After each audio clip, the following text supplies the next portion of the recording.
ஒருவரும் சேரக்கூடாத ஒளியில் வாசம் செய்கின்ற பிதாவாகிய தேவனுக்கே மகிமை உண்டாவதாக. பிதாவின் வலது பாசத்திலிருந்து நமக்காக பரிந்து பேசுகிற எஜமானர் யெஷுவா ஹாமஷியாவிற்கே மகிமை உண்டாவதாக. எஜமானர் யெஷுவா ஹாமஷியாவின் நாமத்தினால எல்லா சகோதர சகோதரிகள் வாலிப பிள்ளை எல்லாருக்கும் ஓய்வு நாள் வாழ்த்துக்கள். ஷபாத் ஷலோம். கர்த்தருடைய கட்டளையின்படி இந்த ஓய்வு நாள் பரிசுத்த சபை கூடுதலை நாம் எல்லோரும் ஜெபம் செய்து ஆரம்பிக்கலாம். அல்லேலூயா.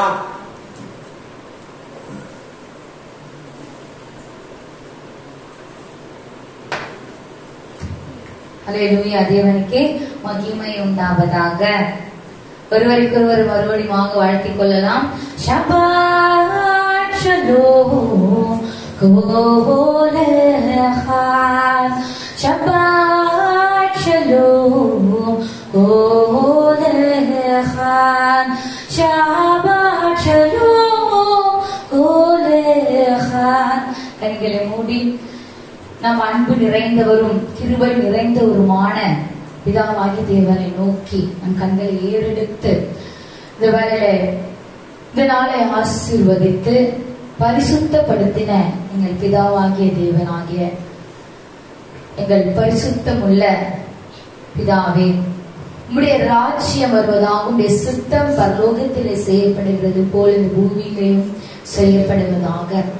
எங்களுக்காக பிதாவின் வலது பாசத்திலே வீற்றிருந்து எங்களுக்காக பரிந்து பேசிக் கொண்டிருக்கிற எங்கள் ராஜாவும் எங்கள் இரட்சகரும் எங்கள் மனவாளருமான எங்கள் யெஷுவா மஷியாவே, உமக்கே மகிமை செலுத்துகிறோம். இந்த நாளை நீர் தாமே ஏற்படுத்தி எங்களை அதில் ஆசரிக்கும்படியாக செய்த கிருபைக்காக நன்றி செலுத்துகிறோம். இந்த நாளை ஆசரிக்கும் போது பிதாவாகிய தேவனே, நீர் எங்களுடைய தகப்பன் என்றும் நாங்கள் உம்முடைய புத்திரர்கள் என்றும் நீர் எங்களை முத்திரை போட்டு வைத்த கிருபைக்காக உமக்கு நாங்கள் நன்றி செலுத்துகிறோம். இந்த மகத்துவமான விஷயத்தை எங்களை கடைபிடிக்கும்படி எங்கள் இருதயங்களை திறந்து உம்முடைய வார்த்தைகளுக்கு கீழ்ப்படியும்படியாகவும் அதற்கு ஆண்டவரே உம்முடைய வார்த்தைகள் நடக்க செய்யும்படியாகவும் எங்கள் இருதயத்தை சிறப்படுத்தி சீர்படுத்தி வழிநடத்துகிறதுக்காக உமக்கு நாங்கள் நன்றி செலுத்துகிறோம். இதோ உடைய சமூகத்திலே எங்களை தாழ்த்தி உடைய சமூகத்திலே ஒப்புக் கொடுக்கிறோம். எங்கள் ஆவியை ஆத்துமா சரீரம் நீர் மாத்திரமே ஆட்கொண்டு ஆளுகை செய்து வழிநடத்தும்படியாக யெஷுவா ஹாமஷியாவின் நாமத்தினாலே ஜெபிக்கிறோம். தவறுகளின் தப்புதங்களின் தயவாக கிருபையாக மன்னித்து உடைய தயவு இரக்கங்கள் கிருபை எல்லாம் எங்கள் மீதும் எங்கள் குடும்பத்தின் மீதும் தங்கும்படியாக ஒரு மனதோடு யெஷுவா ஹாமஷியாவின் நாமத்தினாலே ஜெபிக்கிறோம். பிதாவாகிய தேவனே, நாங்கள் ஒவ்வொரு நாளும் விசுவாசத்திலும் வயத வாசிப்பிலும் உமக்கு பிரியமான காரியத்திலும் செய்கிறதிலும் நாங்கள் வளர்ந்து கொண்டே வர எங்களுக்கு கிருபையாக உதவி செய்து வழிநடத்துவீராக. எங்கள் சிந்தனைகள் எல்லாவற்றையும் உம்மிடமாக செலுத்தும்படிக்கான உலக கவலைகள் எங்களை ஆட்கொள்ளாதபடிக்கு, உலகத்தினுடைய காரியங்களை எங்கள் மேற்கொள்ளாதபடிக்கு உம்முடைய ராஜ்யத்திற்கான காரியங்களும் உடைய வார்த்தைகளுக்கான கிரியைகளும் எங்களுக்காக தங்கும்படியாக யெஷுவா ஹாமஷியாவின் நாமத்தினால் ஜெபிக்கிறோம். இந்த ஓய்வு நாள் சபை கூடுதலை யெஷுவா ஹாமஷியாவின் நாமத்தினால் ஆரம்பிக்கிறோம். எங்கள் அன்பு நல்ல பிதாவே, ஆமென். ஹல்லேலூயா. ஓய்வு நாள் வசனம் சங்கீதம் 119 அதிகாரம் 54 வசனம். சங்கீதம் 119 54 வசனம் வாசிக்கலாம். நான் பரதேசியாய் தங்கும் வீட்டிலே உமது பிரமாணங்கள் எனக்கு கீதங்களாயின. மறுபடியுமாக, நான் பரதேசியாய் தங்கும் வீட்டிலே உமது பிரமாணங்கள் எனக்கு கீதங்கள் ஆயின. ஹல்லேலூயா. எத்தனை பேர் நினைத்து கொண்டிருக்கிறோம், நான் தங்கி இருக்கிற இந்த உலகம் நிரந்தரமானது அல்ல அப்படின்னு சொல்லிட்டு எத்தனை பேர் நினைக்கிறோம், நான் தங்கி இருக்கிற வீடு இருந்தாலும் சரி எதுவா இருந்தாலும் சரி அது நான் இங்க எப்படியா இருக்கிறேன்னா நம்ம எப்படியா இருக்கிறோம் சொல்லுது, பரதேசிகளாக இருக்கிறோம். நம்முடைய வீடு இங்க இல்ல, எங்க இருக்கு, நம்முடைய ராஜா வரும் பொழுது அந்த வீடை கொண்டு வரப்போகிறார் நமக்காக. ஹல்லேலூயா, ஹல்லேலூயா. தேவனுக்கே மகிமை உண்டாவதாக. ஆகவே இந்த பரதேசிகளாய் நாம் தங்குகிற இந்த இடத்திலே, இந்த உலகத்திலே நாம் என்ன பண்ணோம்? அவருடைய பிரமாணங்களை கீதங்களாக நாம் துதித்து அவரை மகிமைப்படுத்த வேண்டும். ஹல்லேலூயா, ஹல்லேலூயா. ஆகவே இப்பொழுது நாம் அவரை மகிமைப்படுத்தும்படியாக, அவரை முழு மனதோடு ஆராதிக்கும்படியாக இந்த இடத்திலே கூடியிருக்கிறோம். ஹல்லேலூயா. நாம் துதிக்கும் பொழுது என்ன உண்டாகுது? விடுதலை உண்டாகிறது. ஹல்லேலூயா. அவரே ஆராதனைக்குரியவர். நம்முடைய பாடல் துதி எல்லாம் யாருக்கு சொந்தமானது? நம்முடைய தேவனுக்கு மாத்திரமே சொந்தமானதாக இருக்கிறது. ஹல்லேலூயா.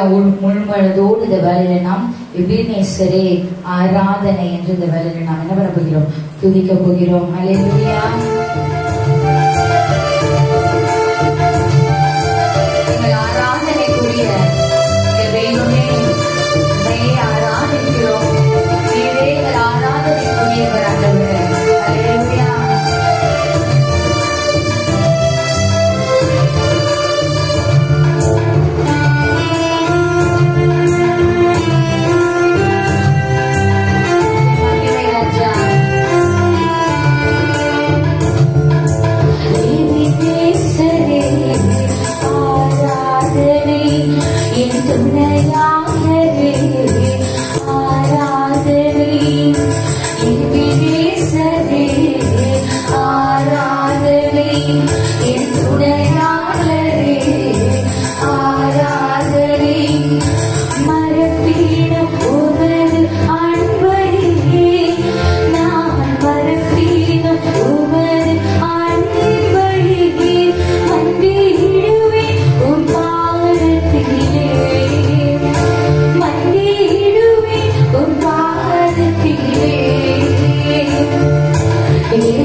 ஆராதனை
உன் பாதத்திலே மண்டியிடுவேன் உன் பாதத்திலே.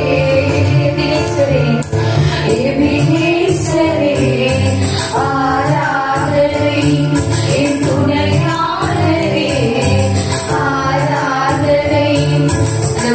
இருளான சூழ்நிலைகளை நீங்கள் மேற்கொள்ளும் பொழுது, வழி ஒன்றும் தெரியாமல் நாங்கள் அழுத பொழுது, நீரே வெளிச்சமான ஒளியை தந்து எங்களுக்கு வழியை ஏற்படுத்துகிறே. உமக்கு நன்றி ஆண்டவரே. நீர் எங்களை மறக்காத தேவனாக இருக்கிறீர். இருள் என்னை சூழ்ந்திட்ட நேரத்திலே வழியொன்றும் அறியாமல் தவிக்கிறேன். இருள் என்னை சூழ்ந்திட்ட நேரத்திலே வழி ஒன்றும் அறியாமல் தவிக்கிறேன்.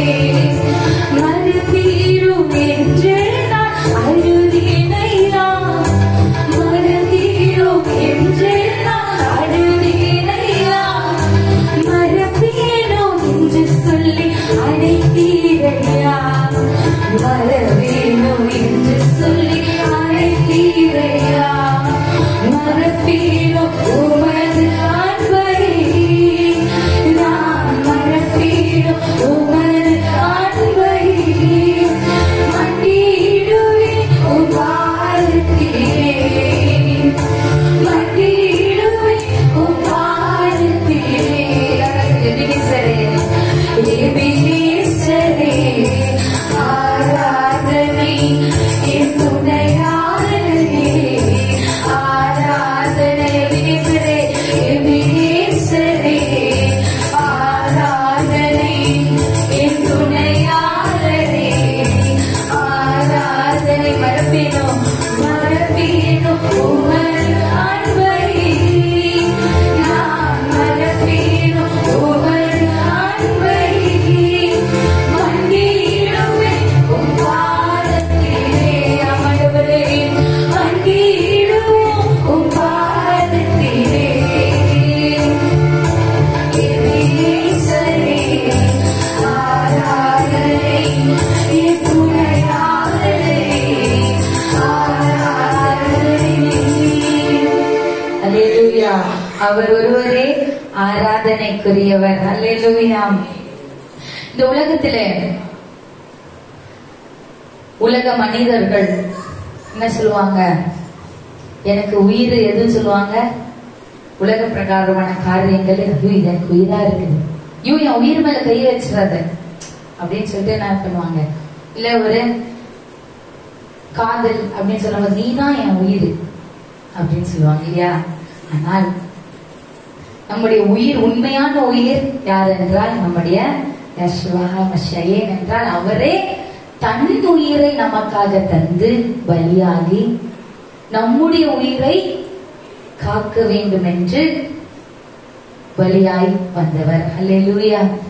அப்படிப்பட்ட ஜீவனை தந்த அன்பே எப்படிப்பட்ட அன்பாக இருக்கிறது? சிறந்த அன்பாகவும், அதற்கு இணையே இல்லை, அந்த அன்புக்கு இணையே இல்லை, அதுவே அன்கண்டிஷனல் அன்பாக இருக்கிறது. அல்லேலூயா. யாருடைய அன்பு? நம்முடைய ராஜாவினுடைய அன்பு, நம்முடைய யெஷுவா மஷியாவினுடைய அன்பு தான் பெரிய அன்பு. நாமும் அப்படிதான் நினைக்க வேண்டும். என் உயிரெல்லாம் யாருன்னு சொல்லக்கூடாது. உலக பிரகாரமான காரியங்களோ பொருட்கள் மேலேயோ உலக பிரகாரமான மனிதர்கள் மேலேயோ நம்முடைய உயிரை என்ன பண்ணக்கூடாது, வைக்கக்கூடாது. நம்முடைய உயிருக்கு சொந்தக்காரர் நம்முடைய தேவன். அவரை கண்டு என் உயிரான இயேசு என்று நம்ம என்ன பண்ண போகிறோம்? அந்த வேலையில சிரிக்க போகிறோம். உயிராக வந்து எங்கள் உயிரோடு கலந்து எங்களை யெஷுவா மஷியாவே உம்மை ஆராதிக்கிறோம் ராஜா.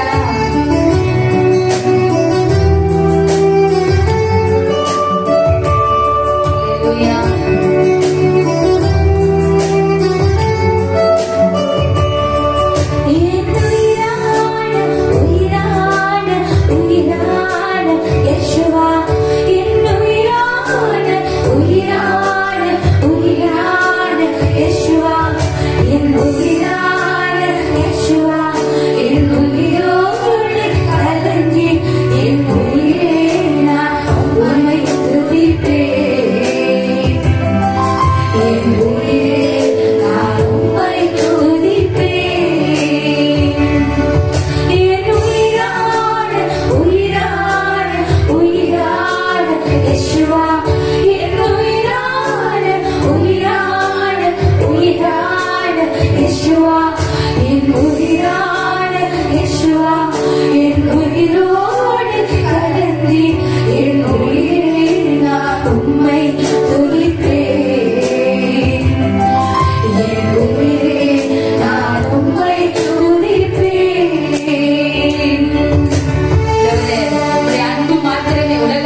வசனத்தை தியானித்தே நாங்கள் இருக்கிறோம் ஆண்டவரே. உம்முடைய வசனத்தை தக்கவைக்காக உமக்கு நன்றி ராஜா. ஆராதனை ஆண்டவரே.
உலகத்தை மறக்க செய்கிற எங்கள் உயிரோடு கலந்த எங்கள் உயிரான எங்கள் யெஷுவா மஷியாவே உமக்கே ஆராதனை. ஹல்லேலூயா. தேவனுக்கே மகிமை. ஆண்டவரே, அது எல்லாற்றையும் சிறந்த வாசனையாக ஏற்றுக்கொண்ட கிருபைக்காக நன்றி செலுத்துகிறோம். ஏன் நாங்கள் மகிமைப்படுத்துகிறோம். ஹல்லேலூயா. ஆமென்.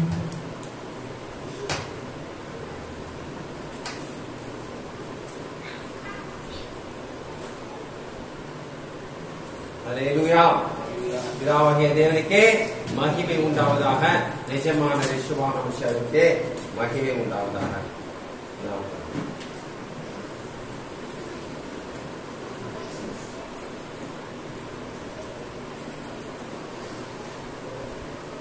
இன்னும் ஒரு அருமையான காலை வேளையை, இன்னும் ஒரு அருமையான ஓய்வு நாளை நம்ம எல்லாருக்கும் காண செய்த கிருபைக்காக கர்த்தருக்கு கோடான கோடி நன்றி. இந்த அருமையான காலை வேளையில, இந்த அருமையான ஓய்வு நாளில் எல்லா சகோதர சகோதரிகள், வாலிப பிள்ளைகள் எல்லாரையும் காண்பதற்கு மிகவும் மகிழ்ச்சியாக இருக்கிறது. கர்த்தர் மகிமைப்படுவார். இந்த பரிசுத்த நாள்ல, ஆசீர்வதிக்கப்பட்ட நாள்ல மன மகிழ்ச்சியா இருந்து தேவனை மகிமைப்பட்டதுனால எல்லாரும் சகோதர சகோதரி, வாலிப பிள்ளைகள் எல்லாரையும் நிஜமான யெஷுவா மஷியாவின் நாமத்தினாலே வாழ்த்தி இந்த ஓய்வு நாள் பரிசுத்த சபை கூடுதலுக்கு வரவேற்கிறேன். நல்லா இருக்கீங்களா? எல்லாரும் கர்த்தரோட வார்த்தையை கேட்க ஆயத்தமா இருக்கீங்களா? கர்த்தரோட வார்த்தையை பகிரும்படியாக டேவிட் பிரதரை அழைக்கிறேன். அல்லேலூயா.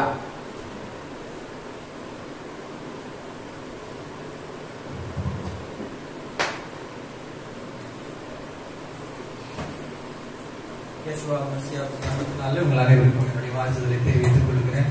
ஷபாத் ஷலோம். ஷபாத் ஷலோம். வேதத்தினுடைய பகுதிக்கு நேராக நாம் கடந்து செல்வோம். நம்ம வேதாகமத்தை, அதாவது தோராவை, 5 புத்தகங்கள் இருக்கு இல்லையா? இந்த தோராவை நம்ம 54 டிவைட் பண்ணி ஒரு வருடத்துக்குள்ளாக இந்த முழு தோராவையும் நம்ம என்ன பண்ண போறோம்? தியானித்து முடிக்க போகிறோம். போன முறை நாம தியானித்தது ஆதியிலே பெரிஷித் என்கிறதான வேதாகம பகுதியை நம்ம போன முறை நம்ம தியானித்தோம். இந்த முறை நம்ம தியானிக்க போகிறது அதுக்கு அடுத்த பகுதி நோவா என்று சொல்லி சொல்லப்பட்டிருக்கிறது. போன முறை நாம் வாசித்தது ஆதியாகமம் 1ஆம் அதிகாரத்திலிருந்து 6ஆம் அதிகாரம் வரைக்கும் நம்ம தியானிச்சோம். இன்றைக்கு ஆதியாகமம் 6ஆம் அதிகாரம் 9ஆம் வசனத்திலிருந்து 11ஆம் அதிகாரம் 32வது வசனம் வரை நம்ம தியானிக்க போகிறோம். அடுத்த வாரத்திலிருந்து நம்ம இந்த பகுதிகளை நம்ம வாசித்தால் பெட்டரா இருக்கும். பைபிள் ரீடிங் செஷன் மாதிரி நம்ம வைக்கலாம். ஏன்னா நம்ம தோராவை நம்ம வாசிக்கும் பொழுது அதை வாசித்துட்டு அதுக்கப்புறமா அதை நம்ம உட்கார்ந்து தியானிக்கும் பொழுது இன்னும் தெளிவாக இருக்கும். அங்க என்ன சொல்லப்பட்டிருக்கு, ஸ்கிரிப்சர்ல என்ன எழுதி கொடுக்கப்பட்டிருக்கு அப்படின்னு சொல்லிட்டு நம்ம அந்த மெசேஜ் கேட்கும் போது அந்த வசனத்தினுடைய ஆதாரத்தின்படி நமக்கு இன்னும் தெளிவாக இருக்கும். ஓகே, இப்போ இந்த ஆதியாகமம் 6ஆம் அதிகாரம் 9ஆம் வசனத்திலிருந்து 11ஆம் அதிகாரம் 32ஆம் வசனம் வரைக்கும் எதை குறித்து சொல்லப்பட்டு இருக்குனாக்கா, எதை குறித்து சொல்லப்பட்டு நோவா. ஃபுல் கதையுமே பாத்தீங்கன்னா நோவாவுடைய கதை பத்தி. நோவாவுடைய கதை யாராருக்கெல்லாம் தெரியும்? நோவா காலத்துல என்ன நடந்தது?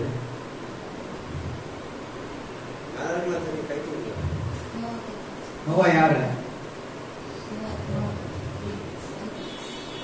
ஏன் பயப்படுறீங்க? நீங்க கை தூக்குனீங்கன்னா எனக்கு கான்பிடென்ட்டா வந்து அந்த நான் கதையை எக்ஸ்பிளைன் பண்ண தேவையில்லை, டைரக்டா நம்ம மெசேஜுக்கு போயிடலாம். தெரியலன்னா நம்ம என்ன பண்ணலாம், ஒரு முறை நான் என்ன நடந்ததுன்றத ரிவைஸ் பண்ணிட்டு அதுக்கப்புறமா நம்ம செய்திக்கு நேரம் செல்வோம்.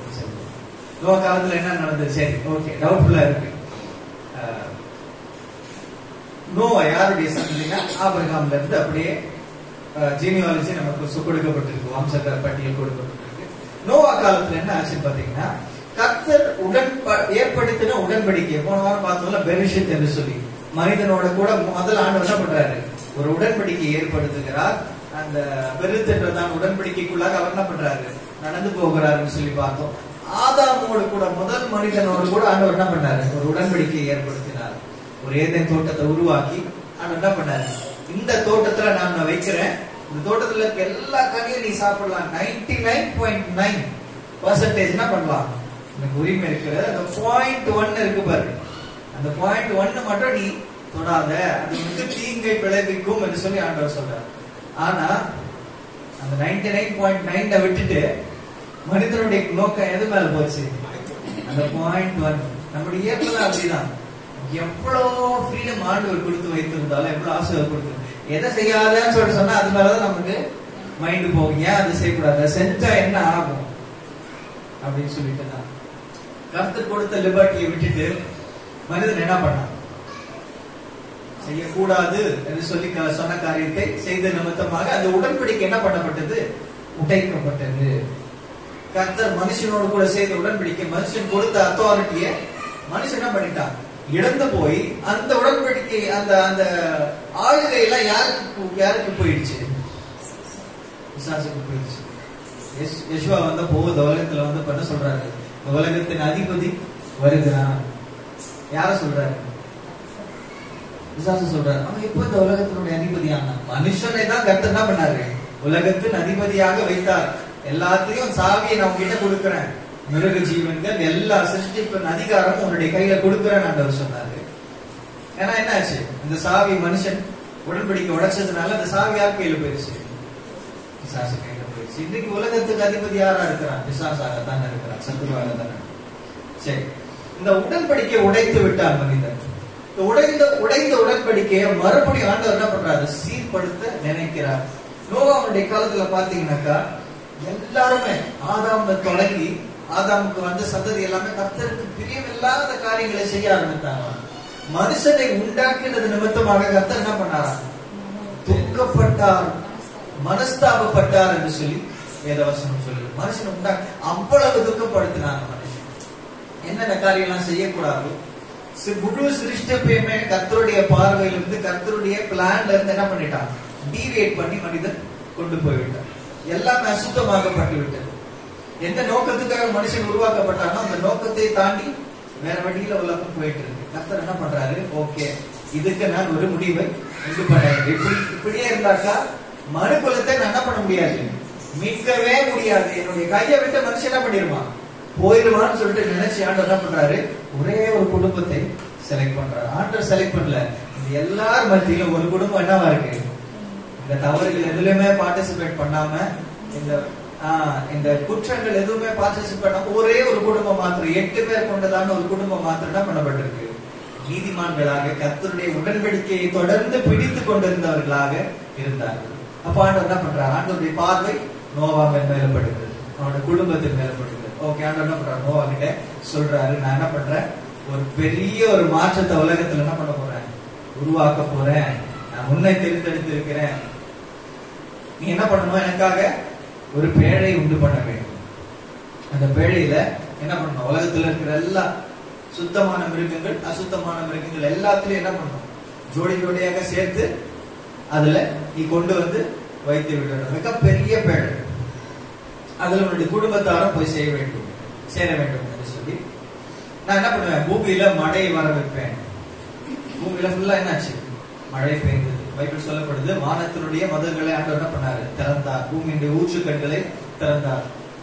ஃபுல்லா 40 நாள் இரவும் பகலும் என்ன ஆச்சு, மழை பெய்யுது. இந்த மழை பெய்யறதுக்கு முன்னாடி நோவா என்ன பண்றாருன்னா, அங்க இருக்கிற ஜனங்களுக்கு போய் சொல்றாரு, இந்த மாதிரி ஒரு ஆபத்து வரப்போகுது, கர்த்தர் என்ன பண்ண போறாரு, அழிக்க போறாரு, பாவம் செய்யாதீங்க, மனம் திரும்புங்க அப்படின்னு ஒவ்வொருத்தருக்கிட்டையும் போய் 120 வருஷம் என்ன பண்றாரு, பிரசங்கம் பண்றாரு. ஆனா யாரும் என்ன பண்ணல, அத கேட்கல. என்ன மழை வரப்போதாம புதுசா சொல்றாரு அவரு. அந்த டைம்ல மழைன்ற ஒரு விஷயத்தை அவங்க என்ன பண்ணல, பார்க்கல. அதாவது ப்ரீ ஃப்ளட்னு சொல்லிட்டு சொல்லப்படுகிறதான இந்த ஜலப்பிரளயத்துக்கு முன்னாடி இருந்த கிளைமேட்டிக் சிச்சுவேஷன் வேற, அதுக்கப்புறமா இருந்த சீதோஷ்ண நிலைகள் வேற. அப்போ இந்த கிளைமேட்டிக் சிச்சுவேஷன், அப்போ இருந்த விருட்சங்கள், அப்போ இருந்ததான மண்ணுடைய குவாலிட்டி எல்லாமே வேறையா இருந்தது. அப்ப இருந்தவர்களுடைய வயதும் வேறையா இருந்தது.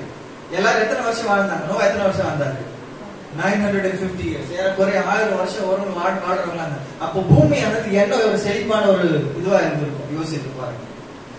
சோ அவன் போய் சொல்றாரு, மழை வரப்போகுது. என்ன இது மழை வரப்போகுது அப்படின்னு சொல்றாங்க. என்ன பைத்தியக்காரன் சொல்லிட்டாங்க. நோவா சொன்னது யாரும் நம்பல. சரி, நீ ஒரு ஆண்டவர் பேச நம்பி கர்த்தருடைய வார்த்தையை நம்ம என்ன பண்ணாரு, பெரிய பேழையை ரெடி பண்ணி எல்லா மிருகங்களையும் அதுல சேர்த்து என்ன பண்ணிட்டாரு, எல்லாம் ரெடி பண்ணி முடிச்சுட்டாரு. கர்த்தர் சொன்ன அதே நாள் என்னாச்சு, மழை வந்தது. மழையை பார்த்தோன்னா ஜனங்க என்ன பண்ணிட்டாங்க, வாய்ந்து போய் நோவாவுடைய பேரனுடைய கதவை தட்டுறாங்க. நோவா நினைச்சால என்ன பண்ண முடியாது, திறக்க முடியாது. ஏன்னா ஆண்டவர் என்ன பண்ணிட்டாரு, வெளியே சாத்திட்டார். ஆண்டவர் பேழையினுடைய கதவுகளை அடைத்து விட்டார், திறக்கப்பட முடியாது. அப்ப என்ன பண்ணிட்டாங்க, எல்லாருமே இந்த பேழைக்குள்ள வர முடியல. பைபிள் சொல்லுது, பூமியில இருக்கிற உயரமான மலை, அந்த டைம்ல இருக்க உயரமான மலையை காட்டிலும் 15 அடி உயரம் தண்ணி என்ன பண்ணுச்சு, நின்றதா. அந்த அளவுக்கு உயரமா தண்ணி இருந்தா. அந்த தண்ணி ஃபுல்லா என்ன ஆச்சு, அந்த தண்ணியில இந்த பேழை மட்டும் என்ன ஆகுது, அப்படியே அலையில அசைவாடி என்ன ஆகுது, இவங்க குடும்பம் மாத்திரமே அந்த பேரழிவில் இருந்து என்ன பண்ணப்படுறாங்க, பாதுகாக்கப்படுறாங்க. மற்ற எல்லாரையும், பூமியில் இருக்கிற எல்லா மற்ற மிருக ஜீவன்கள், மனிதர்கள் எல்லாத்தையும் கர்த்தர் என்ன பண்ணிட்டாரு, அடித்து சுத்திகரித்து விட்டார். இந்த நீதிமான் என்று சொல்லப்படுகிறதான இந்த ஒரே ஒரு குடும்பத்தை மாத்திரம் ஆண்டவர் என்ன பண்ணிட்டாரு, உயிரோட வைத்துட்டார். இதுதான் நோவாவுடைய கதை. இதுதான் நம்ம இந்த பகுதியில நாம வாசிக்கிறோம். இந்த பகுதியில இன்னும் ஒரு உடன்படிக்கை குறித்து நம்ம பார்க்க போறோம்.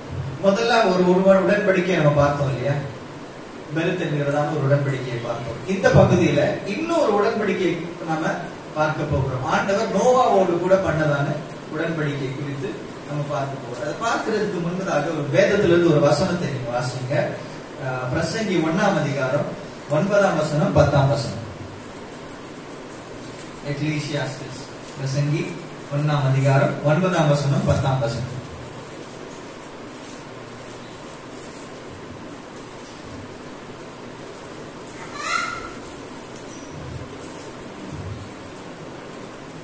எடுத்தவங்க வாசிங்க. பிரசங்கி 1 9 10. முன் இருந்ததே இனிமேலும் இருக்கும், முன் செய்யப்பட்டதே பின்னும் செய்யப்படும், சூரியனுக்கு கீழே நூதனமானது ஒன்றும் இல்லை. இதை பார், இது நூதனம் என்று சொல்லப்படத்தக்க காரியம் ஒன்றுண்டோ. இதை பார், இது நூதனம் என்று சொல்லத்தக்க காரியம் ஒன்றுண்டோ. அது நமக்கு முன்னுள்ள பூர்வ காலங்களில் இருந்தது.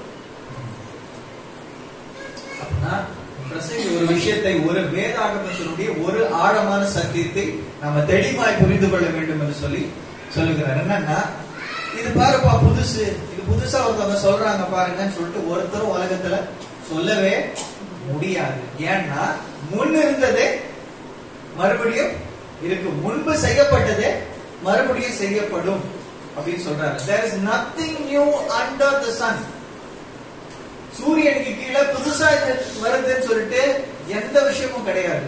வேதாகமும் சொல்லப்படாத எந்த ஒரு விஷயமும் இந்த உலகத்துல கிடையாது. இன்னொரு விதத்துல சொல்லணும்னா there is a cycle. Cycle ஏன் சொல்றோம் நம்ம? அதை அந்த வீல் என்ன ஆகுது?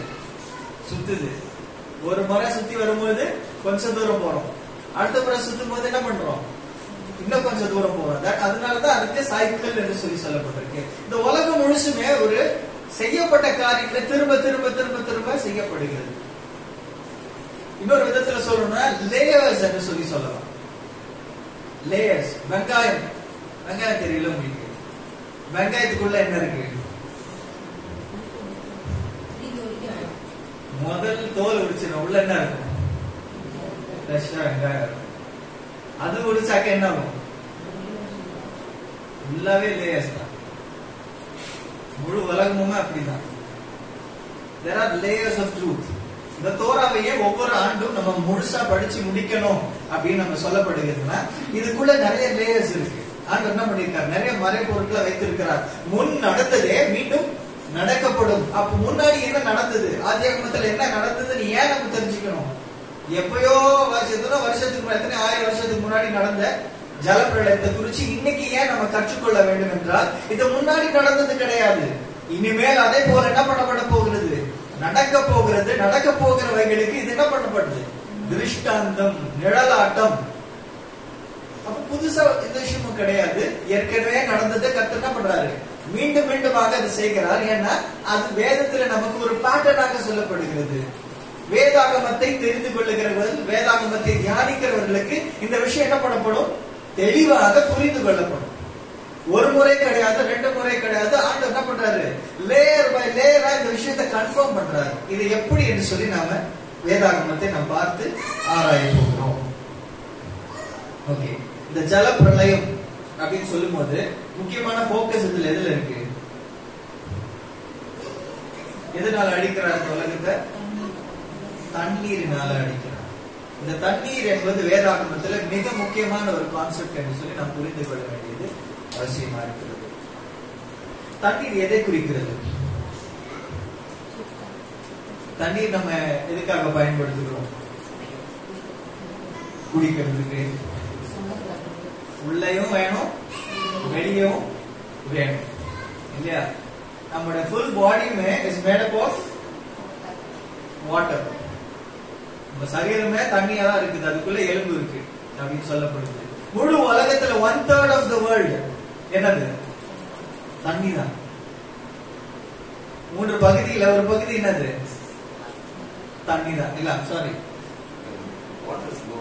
ஆமா, 1/3 of the world is land. 3ல ஒரு பகுதி தான் லேண்ட். மீதி 2 பகுதி என்னது? ஃபுல்லா தண்ணி தான். அப்ப லேண்ட காட்டிலும் தண்ணி என்ன பண்ணப்பட்டிருக்கு? அதிகமா இருக்கு. தண்ணின்றது வேதாகமத்துல ஒரு பெரிய ஒரு சிக்னிபிகன்ட். சிருஷ்டிப்பை நம்ம பார்த்தோம்னு வச்சுக்கோங்க. ஆண்டவருடைய சிருஷ்டிப்பை பார்க்கும்போது முதல்ல என்ன இருக்குது? அதே 1ஆம் அதிகாரம் 1ஆம் வசனம், வானத்தை பூமி சிருஷ்டித்தார், பூமியானது ஒழுங்கின்மையும் வெறுமையுமா இருந்தது. ஆழத்தின் மேல், ஆழத்தின் மேல் எதனுடைய ஆழத்தின் மேல்? ஆழத்தின் மேல் இருள் இருந்தது. தேவ ஆவியானவர் ஜலத்தின் மேல் அசைவாடி கொண்டிருந்தார். எல்லாத்துக்கும் முன்னாடி என்ன இருக்குதாங்க? தண்ணி இருக்குது. அப்ப சிருஷ்டிப்பாண்டவர் என்ன பண்றாரு? அந்த தண்ணி என்ன பண்றாரு? தண்ணிக்கு நடுவுல ஒரு பெரிய ஒரு ஆகாய விரிவை உண்டாக்குகிறார். அந்த ஆகாய விரிவுக்கு மேல தண்ணி, ஆகாய விரிவுக்கு கீழே தண்ணி. இதுதான் ஃபர்ஸ்ட் சிருஷ்டிப்பு. அந்த வாட்டரை டிவைட் பண்றாரு. எபிரேய மொழியில அந்த ஃபர்மமெண்ட் சொல்றாங்க இல்லையா, ரக்கியான்ற வார்த்தை யூஸ் பண்ணப்பட்டிருக்கு. அயன் டோம் மாதிரி ஒரு ஃபர்மமெண்ட். அது என்ன பண்றாரு? மேலும் கீழுமாக டிவைட் பண்றாரு. சோ மேல போயிருச்சா தண்ணி, கீழே இருக்கு தண்ணி. கீழே இருக்கிற தண்ணி ஆண்டவர் என்ன பண்றாரு? டிவைட் பண்றாரு. சிருஷ்டிப்பெல்லாம் பார்க்கும்போது இந்த டிவிஷனை நம்ம பார்ப்போம். தனியா தண்ணி எல்லாம் ஒரு இடத்துல போய் சேர்ந்து இருக்க கடவுள்ன்றாரு. அப்புறமா ட்ரை லேண்ட் உண்டு பண்றாரு. அந்த ட்ரை லேண்ட்ல இருந்து ஆண்டவர் என்ன பண்றாரு? மரம், செடி, கொடிகள் அந்த பூமியில இருந்து என்ன பண்றாரு? தனியா பிரித்து எடுக்கிறார். அப்புறமா வானத்துல இருந்து என்ன பண்றாரு? நட்சத்திரங்களை, சூரியனை, சந்திரனை பிரித்து எடுக்கிறார். சோ இந்த பிரித்து எடுக்கக்கூடிய காரியத்தை நம்ம வேதாகமத்துல சிருஷ்டிப்பல அனைத்திலையுமே நம்ம பார்க்கிறோம். இது எல்லாவற்றும் மத்தியிலையும் வாட்டர் ரொம்ப முக்கியமான ஒரு செயல்பாடாக இருக்கிறதை நாம் பார்க்கிறோம். இந்த இரண்டாவது தோரா பகுதியில நம்ம பார்க்க போகிற, நம்ம தியானிக்க போகிறதான ஒரு முக்கியமான காரியம், தேவன் மனிதனோடு கூட ஏற்படுத்துகிறதான இரண்டாவது உடன்படிக்கை. இரண்டாவது உடன்படிக்கை எதன் மூலமாக செய்கிறார்? தண்ணீரின் மூலமாக ஆண்டவர் என்ன பண்றாரு? செய்கிறார் என்று சொல்லி நாம் பார்க்க போகிறோம்.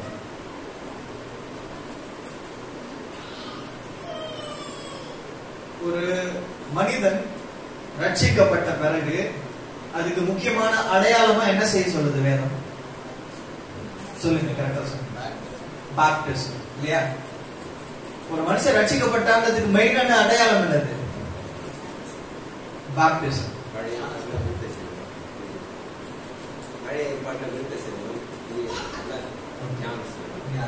ஞானஸ்நானம் எங்க பிறந்தது? எங்க இருந்து பிறந்தது? பைபிள்ல எங்க ஞானஸ்நானம் சொல்லப்படுது? யோவான் ஸ்நானம். சிஸ்டர் கரெக்டா சொல்லிட்டாங்க. யோவான் ஸ்நானம் என்ன பண்றாரு? அவர் ஞானஸ்நானம் கொடுக்கிறாரு, பைபிள் எழுதப்படும். ஆனா அங்கிருந்து தான் ஞானஸ்நானம் தொடங்குச்சா? முதல் அங்கதான் ஞானஸ்நானம் பிறந்ததா அப்படின்ற ஒரு கேள்வியை நான் உங்களுக்கு முன்பதாக வைக்கிறேன். நிறைய பேர், நிறைய தேவ பிள்ளைகள், நிறைய கிறிஸ்தவர்களை கேட்கும் பொழுது ஞானஸ்நானம் எங்கிருந்து தோன்றியது அப்படின்னு கேட்கும் போது என்ன பண்ணுவாங்க? யோவான் ஸ்நானங்கள்ல இருந்து சொன்னார் பிறந்தது அப்படின்னு சொல்லிட்டு நிறைய பேருடைய அண்டர்ஸ்டாண்டிங் அப்படிதான் இருக்கு. ஆனா இதை எல்லாவற்றையும் தாண்டி ஞானஸ்தானம் என்பது வேதாகமத்திலே சொல்லப்பட்டிருக்கிறதான ஒரு சுத்திகரிப்பின் முறைமை. இதை மிக்வா என்று சொல்லி சொல்லப்பட்டிருக்கிறது. மிக்வானாக்கா தண்ணீர் குடியில். இந்த மிக்வா செய்வதற்காக தான் என்ன பண்ணுவாங்களா, இவங்க தண்ணீரை கலெக்ட் பண்ணி வைப்பாங்க. இந்த தண்ணீர் என்ன பண்ணுதுனாக்கா, இந்த யோர்தான் நதியில தான் என்ன பண்ணாரு யோவான் ஸ்நானகர் ஞானஸ்நானம் கொடுத்தார். இந்த யோர்தான் நதி எங்க இருந்து வருது தெரியுங்களா? எர்மோன் மலையிலிருந்து. எர்மோன் மலையில என்ன பண்ணப்பட்டிருக்கு? பனி இருக்கிறது. அந்த பனியெல்லாம் உருகி அந்த பனி தான் என்ன ஆகுது? இந்த யோர்தான்ல நதியாக ஓடி வருது. ஓகே, ஓடுகிறதான இந்த நதியில என்ன பண்ணணும்? ஞானஸ்நானம் வைக்க வேண்டும். நேச்சுரல் வாட்டர் பாடி அப்படின்னு சொல்லிட்டு சொல்லப்படுகிறதான் இந்த இதுல ஞானஸ்நானம் எடுக்க வேண்டும். இது ஒரு காரியம். இல்லாவிட்டால் இவங்க என்ன பண்ணுவாங்க? மழை நீர் என்ன பண்ணுவாங்க? சேமித்து வைப்பாங்க. மழைகள் வானத்துல இருந்து டைரக்டா வருது இல்லையா, அந்த மழை அதெல்லாம் சேமித்து வச்சு அவங்களை சுத்திகரித்துக் கொள்வதற்காக என்ன பண்ணுவாங்க? இந்த ஞானஸ்நானத்தை, இந்த தண்ணீரை சேர்த்து வைப்பார்கள். யெஷுவா செய்த முதல் அதிசயம், முதல் அற்புதம் என்னது? கானா ஊர்ல தண்ணீரை திராட்சரசமா. அந்த வசனத்தை நீங்க எடுத்து பார்க்கும்போது, யோவான் அந்த வசனத்தை எடுத்து பார்க்கும்போது, யூதர்கள் தங்களுடைய முறைமையின்படி தங்களை சுத்திகரித்துக் கொள்வதற்காக என்ன பண்ணாங்களா? கற்சாடிகளிலே தண்ணீரை வைத்திருந்தார்கள். சுத்திகரிப்புன்னு சொன்னா என்ன அர்த்தம்? மிக்வா, கிளென்சிங். குடிக்கிறதுக்காக கிடையாது. அவங்க தினமும் காலையில குடிக்கிறதுக்காக இந்த கற்சாடிகளை சேமித்து வைத்தது கிடையாது. இந்த கற்சாடிகள் எதுக்குன்னாக்கா, it is a special purpose. தேவனுடைய சமூகத்துக்கு ஒரு மனுஷன் வரணும்னா தன்னை தானே என்ன பண்ண வேண்டும்? சுத்திகரிக்க வேண்டும். இந்த சுத்திகரிப்பு இல்லாம கர்த்தருடைய பிரசன்னத்துக்குள்ள வர முடியாது. இந்த கட்டளை ஆண்டவர் என்ன பண்றாருன்னா, உங்களுக்கு வேதாகமத்துல மோசேக்கு ஆண்டவர் கொடுத்துறாரு. யாத்திராகமம் 19ஆம் அதிகாரம் 10ஆம் வசனம் எடுத்து வாசிங்க.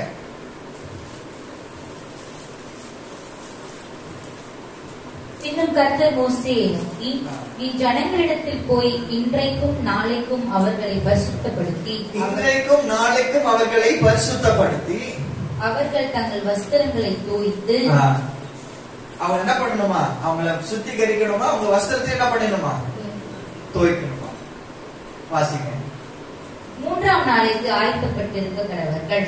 3ஆம் நாளில் கர்த்தர் சகல ஜனங்களுக்கும் பிரத்யட்சம் சமமாக சீனாய் மலையின் மேல் இறங்குவார். இப்போ கர்த்தருடைய பிரசன்னத்தை பார்ப்பதற்கு முன்பதாக இவங்க என்ன பண்றாங்க? there is a ritual cleansing.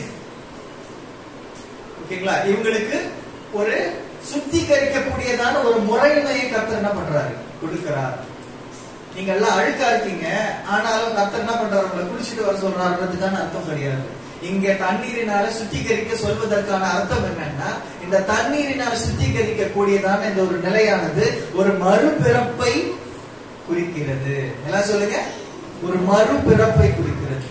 என்னுடைய பழைய சுபாவங்கள், என்னுடைய பழைய மனுஷன், என்னுடைய பழைய மாமிச கிரியை உள்ள ஒரு மனுஷன் என்ன பண்ணிட்டேன், நான் கலைந்து போட்டு ஒரு புதிய மனுஷனாக நான் என்ன பண்றேன், கர்த்தருடைய சமூகத்துக்கு வருகிறேன். யோசுவா சொல்றாரு 3ஆம் அதிகாரம் 5ஆம் வசனத்துல வாசிங்க.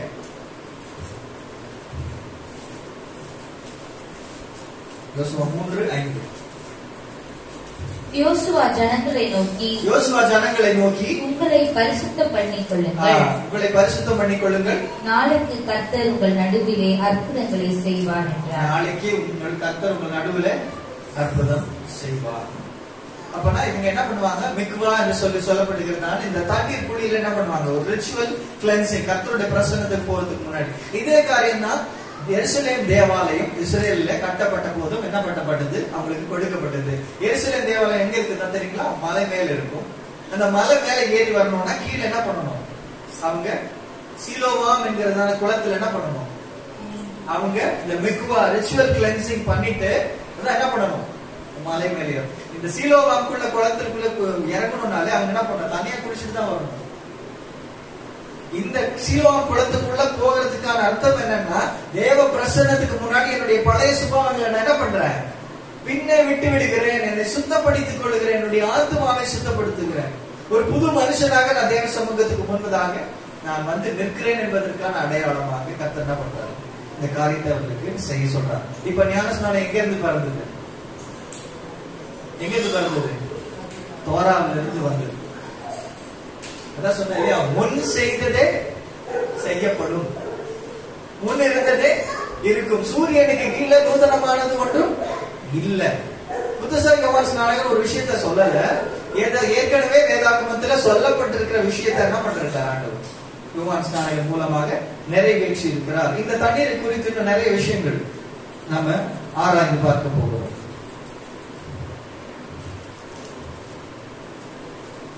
யோவான் சொல்லும் போது ஒரு விஷயத்த சொல்றாரு. என்ன சொல்றாருன்னா, யேசுவா சொல்லும் போது யேசுவா கிட்ட ஒரு மனுஷன் வந்து கேட்கிறான். நிக்கோதேமு என்றதான ஒரு பரிசேயர் வருகிறார். வந்து யேசுவா கிட்ட பேசும்போது யேசுவா சொல்றாரு, ஒருவன் மறுபடியும் பிறவாவிட்டால் தேவனுடைய ராஜ்யத்துல பிரவேசிக்க முடியாது. ஏற்கனவே ஒரு மனுஷன் ஒரு முறை பிறந்துட்டான் அந்த உலகத்துல. பிறந்த மனுஷன் என்ன பண்ணிட்டான், பாவம் செய்து தேவ மகிமை அற்றவர்களாய் மாறிவிட்டோம். பைபிள் அதான சொல்லுது. ஆமா, எல்லாரும் பாவம் செய்து தேவ மகிமை அற்றவர்களாக மாறிடும் அப்படிதான் வேதம் சொல்லுகிறது. அப்ப எப்போ மனுஷன் பாவம் செய்து கர்த்தருடைய மகிமை இழந்து விட்டானோ, அந்த மகிமை இழந்ததுல இருந்து கர்த்தர் மீண்டும் என்ன பண்றாரு, அவனை கொண்டு வருவதற்கு, அவனை மீண்டுமாக தேவ சமூகத்துல கொண்டு வருவதற்கு என்ன பண்றாரு, ஒரு மறுபடியும் பிறப்பதை ஆண்டவர் என்ன பண்றாரு, எதிர்பார்க்கிறார். பழைய மனுஷனாவே தேவனுடைய பரலோகத்துக்குள்ள நம்ம பிரவேசிக்க முடியாது. பழைய சுபாவத்தோடு, பழைய குணாதிசயத்தோடு, இந்த உலகத்தில் இருந்ததான நம்முடைய பழைய ஆட்டிடியூடோட கர்த்தருடைய ராஜ்யத்துக்குள்ள நம்மளால என்ன பண்ண முடியாது, பிரவேசிக்க முடியாது. அப்ப கர்த்தர் என்ன பண்றாரு, நீ மறுபடியும் பிறக்க வேண்டும் என்று சொல்லி ஆண்டவர் என்ன பண்றாரு கேட்கிறாரு. சரி, நம்ம பிறக்கும் போது எப்படி நம்ம பிறக்கிறோம்? நான் பைபிளை பத்தியே பேசல, டாக்கிங் சயின்ஸ். ஒரு குழந்தை பிறக்கும் போது எப்படி பிறக்கிறது, எங்கிருந்து பிறக்கிறது, எங்கே உருவாகிறது குழந்தை? கருப்பை என்று சொல்லப்படுது. இந்த கருப்பைன்றது என்னது?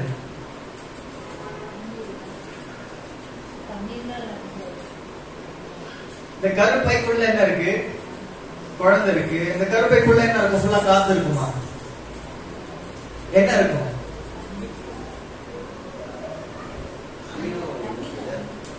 amniotic fluid சொல்லுவாங்க. இத தண்ணீர் என்று சொல்லுவாங்க.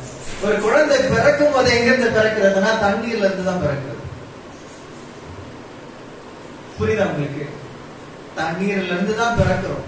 இப்போ இந்த நிக்கோதேமு ஆண்டவர் கிட்ட பேசும்போது கேக்குறாரு, நான் மறுபடியும் தாயின் கர்ப்பத்துக்குள்ள போய் எப்படி நானு பிறப்பேன் என்று சொல்லி கேட்கிறார்.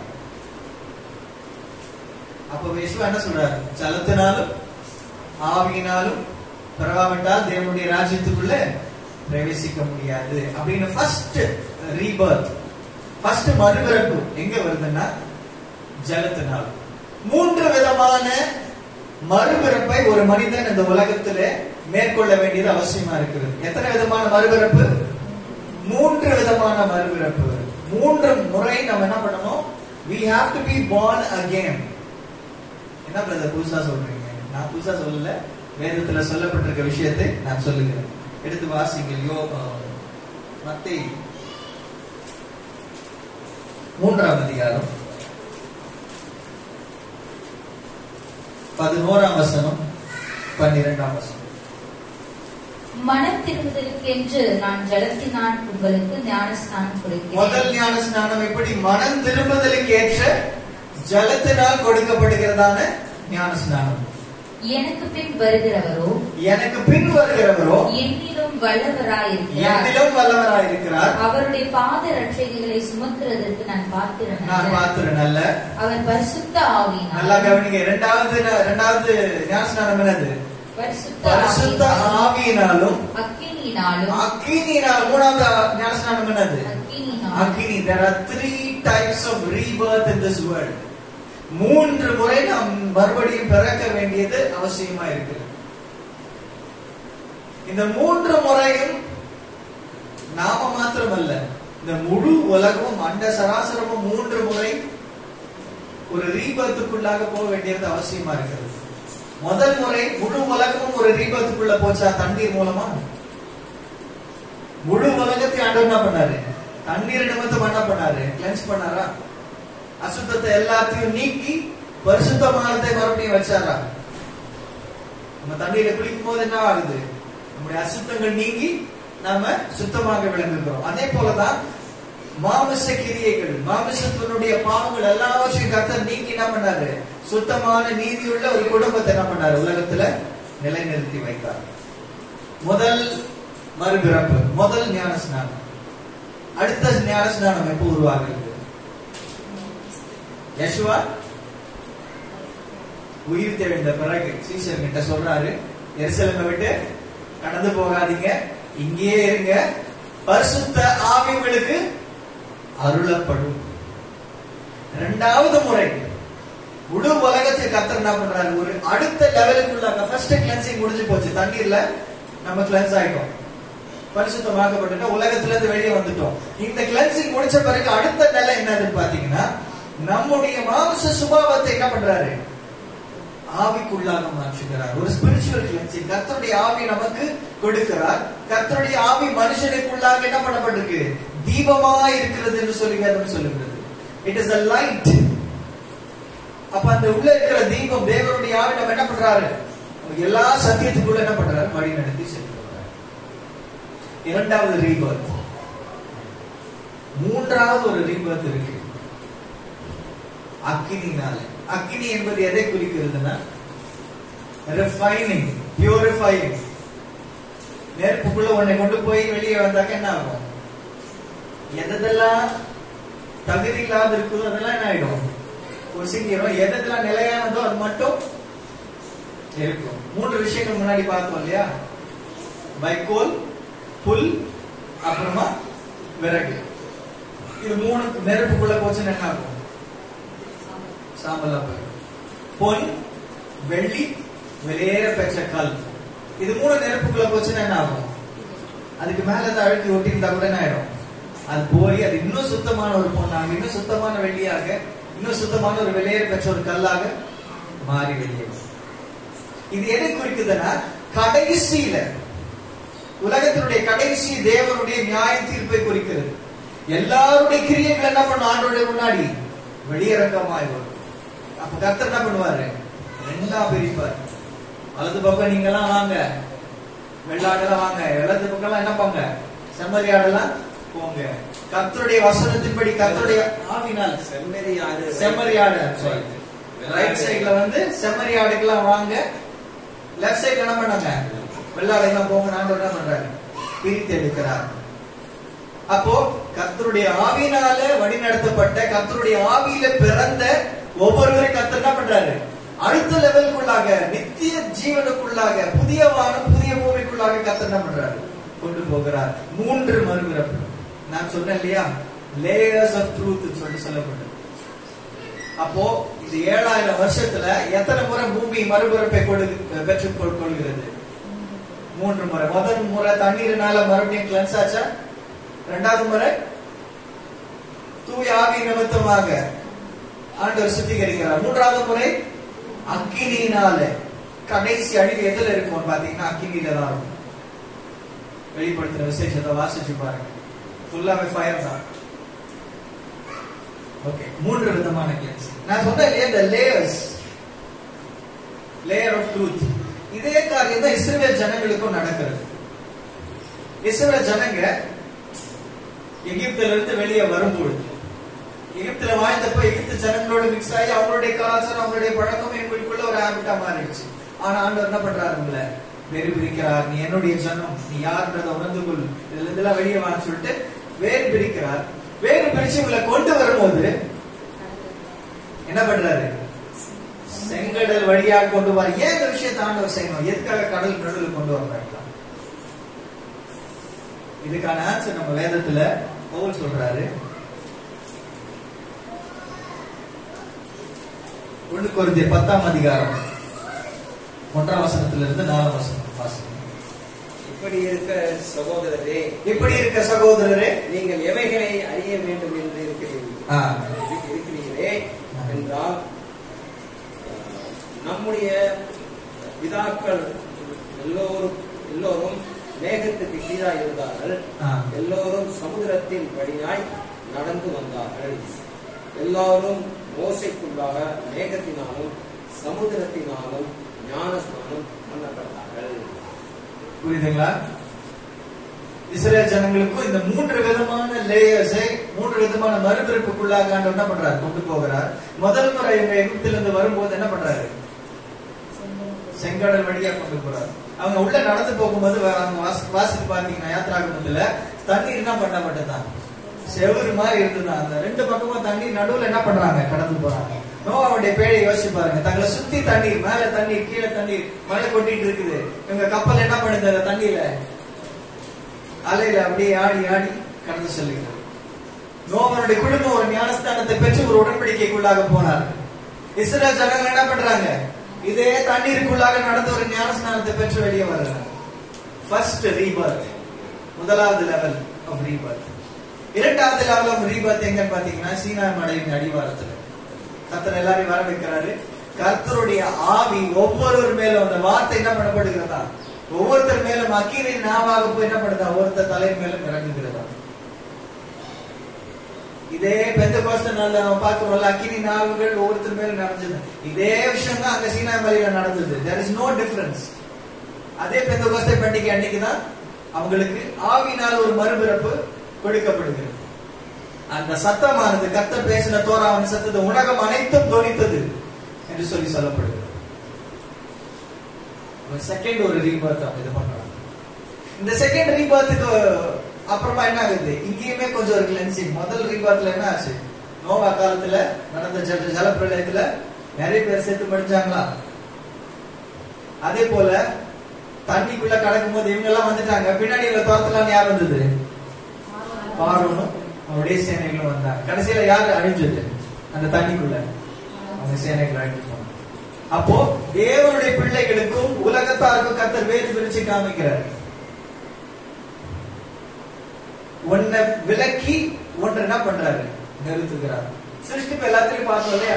ஆண்டவர் பிரித்தெடுக்கிறார் சொல்லிட்டு ஒவ்வொரு முறை ஆண்டவர் என்ன பண்றாரு? நம்மளை பிரித்தெடுக்கிறவரா இருக்கிறார். இஸ்ரவேல் ஜனங்கள் வேறு பிரித்து எடுத்துட்டார். அங்க சீனாய் மலையில பார்க்கும்போது இந்த உடன்படிக்கை பரிட்டு மோசே கட்டளைகளை வாங்கிட்டு கீழே வரத்துக்கு நடுவில் என்ன ஆச்சு? பெரிய ஒரு பாவம் ஒண்ணு நடக்குது. ஒன்னு கட்டுக்குட்டியை உண்டாக்கி இது பண்ணி அதை வணங்கி கர்த்தரை விட்டு நிறைய பேர் வழி விலகிப்பட்டு மோசே கீழே இறங்கி வந்து இதே வேறு பிரிப்பு பண்றாரு. யாரெல்லாம் தேவனுடைய சைட்ல இருக்கீங்க என் பக்கம் வாங்கன்றாரு. அங்க இருக்கிறவங்க எல்லாம் என்ன ஆச்சு? புரியல.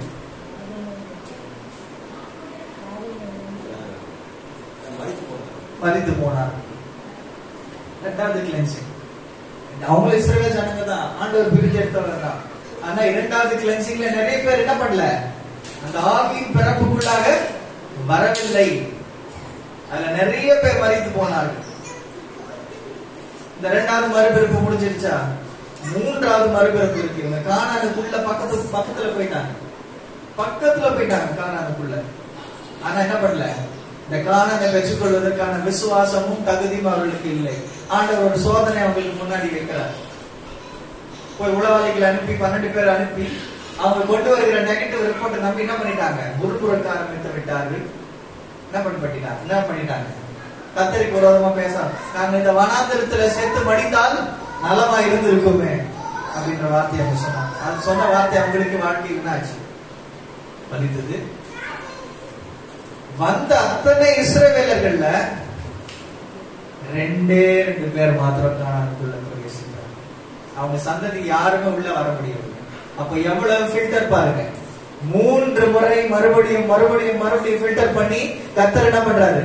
வேறு பிரித்து எடுக்கிறார். சிலர் தெரிந்து கொள்ளப்பட்டுள்ள வெகு சிலர். நம்ம நினைக்கிறோம் நிறைய பேர் சொல்லிட்டு கிடையாது. இந்த 3க்குள்ள ஃபர்ஸ்ட் தண்ணிக்குள்ள கடந்து வரணும், ஆவிக்குள்ள கடந்து வரணும், அக்கினிக்குள்ள இந்த டெஸ்டுக்குள்ள கடந்து வந்து இதுல நிலையாய் நிற்கிறவர்கள் மாத்திரமே கர்த்தருடைய ராஜ்யத்துக்குள்ள பிரவேசிக்க முடியும். இதுலயே நிலையான புதிய சந்ததி, அதுக்கப்புறமா பிறந்த சந்ததி தான் அதுக்குள்ள போனாங்கன்னு சொல்லிட்டு வேதாகமும் சொல்லுது. இப்ப நம்முடைய போக்கஸ் எல்லாம் என்னன்னா, இந்த லேயர் பாக்குறீங்க இல்லையா? 3 லேயர். முதல் லேயர் என்னது? நோவாவுடைய ஜலப்பிரளயம், பரிசுத்த ஆவியானவருடைய அபிஷேகம், 3வது இனிமே வரப்போகிற ஒரு கடைசி நியாய தீர்ப்பு, 3 மறுபிறப்பு. இஸ்ரவேல் ஜனங்களுக்கு 3 மறுபிறப்பு இருந்தது இல்லையா? செங்கடலை கடந்து வராங்க, சீனா மலையில அபிஷேகம் ஆவியினுடைய பிறப்பு பெறாங்க, கடைசியாக கானானுக்கு சேர்றதுக்கு முன்னாடி என்ன பண்ணப்படுறாங்க? ஃபில்டர் பண்ணபடி அங்க ஒரு நியாய தீர்ப்பை பெற்றுக்கொள்றாங்க. இதே போல நம்முடைய பர்சனல் லைஃப்லயும் நம்மளுடைய தனிப்பட்ட வாழ்க்கையிலும் என்ன பண்ணப்பட்டிருக்கு? 3 விதமான லேயர்ஸ் ஆஃப் மறுபிறப்பு இருக்கு. முதல் மறுபிறப்பு என்னன்னா தண்ணீரினால செய்யப்படுகிறதான உடன்படிக்கை. இந்த உலகத்தாருக்கும் எனக்கும் சம்பந்தம் கிடையாது, உலகத்தினுடைய கிரியைகளும் எனக்கும் சம்பந்தம் கிடையாதுன்னு சொல்லிட்டு இந்த மறுபிறப்பு, இந்த கர்ப்பப்பைன்னு சொல்லப்படுகிறது இல்லையா? கர்ப்பப்பை. அந்த கர்ப்பப்பைக்கு உண்டான எபிரேய வார்த்தை என்னன்னு பாத்தீங்கன்னா ரஹாம்.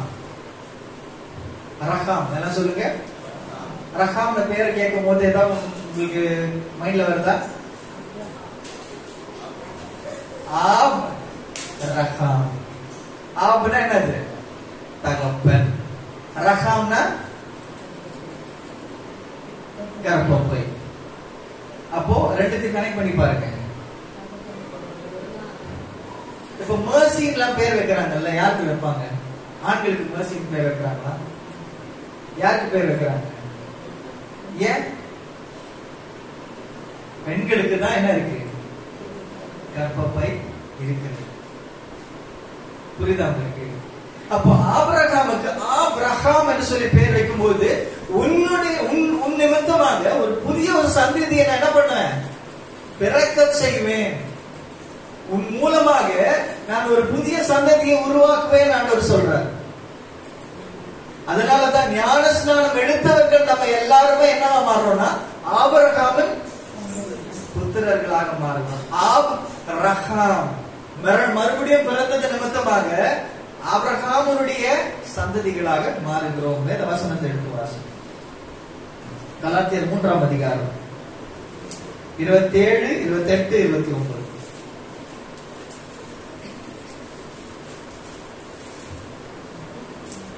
ஏனெனில் உங்களில் கிறிஸ்துவுக்குள்ளாக ஞான ஸ்நானம் பெற்றவர்கள் எத்தனை பேரோ அத்தனை பேரும் கிறிஸ்துவை தரித்துக் கொண்டீர்களே. யூதன் என்றும் கிரேக்கன் என்றும் இல்லை, அடிமை என்றும் சுயாதீனம் என்றும் இல்லை, ஆண் என்றும் பெண் என்றும் இல்லை, நீங்கள் எல்லோரும் கிறிஸ்து இயேசுவுக்குள் ஒன்றாயிருக்கிறீர்கள். நீங்கள் கிறிஸ்துவினுடையவர்களானால் ஆபிரகாமின் சந்ததியாரும் வாக்குத்தத்தத்தின்படியே சுதந்திரராயும் இருக்கிறீர்கள். யாருடைய சந்ததியா இருக்கிறீர்கள்? ஆபிரகாமுடைய சந்ததியும் வாக்குத்தத்தத்தில் சுதந்திரவாளியாய். இப்ப இந்த ஞான ஸ்நானம் என்று மறுபடியும் தண்ணீருக்குள்ள போய் வருகிறது நமக்கு எதை அடையாளப்படுத்துகிறது? ஆபிரகாமுடைய கர்ப்பத்துக்குள்ளாக போய் நம்ம மறுபடியும் பிறக்கிற ஒரு அனுபவத்தை வேதாகம் நமக்கு சொல்லுகிறது.